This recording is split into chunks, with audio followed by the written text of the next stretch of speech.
What is good, guys? In this video, I'm going to be finishing my favorite things collage.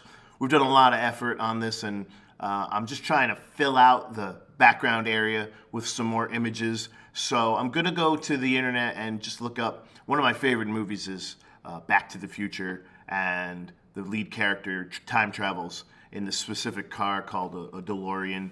It's got all this cool special stuff on it to make it time traveling. I'm going to open up the photo big, drag and drop it to the desktop like we said. We don't want the thumbnail, the small version. That's not going to look as good. So we always open the picture up big before we drag and drop to the desktop. And now, as a special method for getting the picture into the project, just to save us some time, we've been editing the backgrounds of a lot of our images, but instead, what we're going to do is drag the photo down to the Photoshop icon. What that does is it drops it into its own tab in Photoshop, so it's not immediately part of the collage. But now what we can do is object select the car right out of the background immediately, and we don't have to do any of that inversions and stuff that we've been doing in selections. So here I am, object selected the car, gonna copy and paste it into the collage. And I have to find it in amongst the layers. I'm gonna bring it up towards the top of the layers so that I can see it more easily and then determine what to do with it.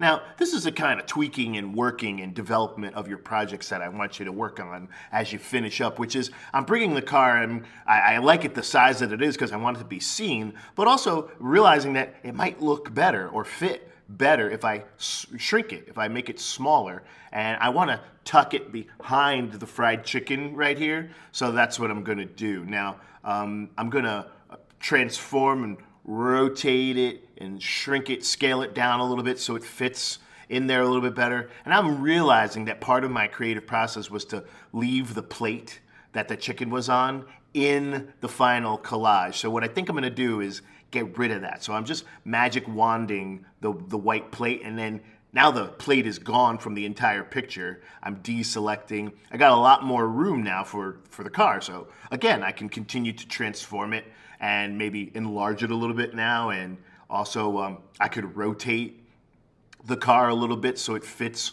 more easily in the space like that. I mean, the car does fly.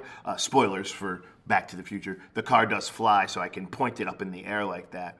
And I'm kind of happy with that. It's looking good. And now, looking at the whole area of the picture, I can see other places where I could expand things. So I've got this sign that's welcome to Danbury. That's my hometown, so I put that photo in there. Maybe I could expand Yankee Stadium a little bit or whatever. But I'm going to tell you to do something that I didn't initially think was a great idea, and that is to drop a color or a gradient on the background layer of your picture so that you can fill out that background area a little bit. Now, with that purple and green gradient that I've dropped in there, it shows me that I have room to stretch some of the images out a little bit more, and the puppies are now a little bit bigger. I can reposition things, and sometimes this kind of work is where you really hit your stride and you'll see, oh, what a great change I just made. I wouldn't have even made that change if I didn't continue to develop this picture after I thought I was quote-unquote done.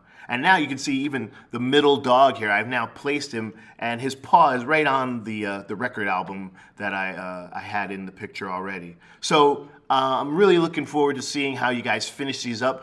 Don't just rest on it. Work on it. Try to make it the best that it can be. Develop your ideas fully. I look forward to seeing what you do. But that's it for the moment. As always, thanks for watching.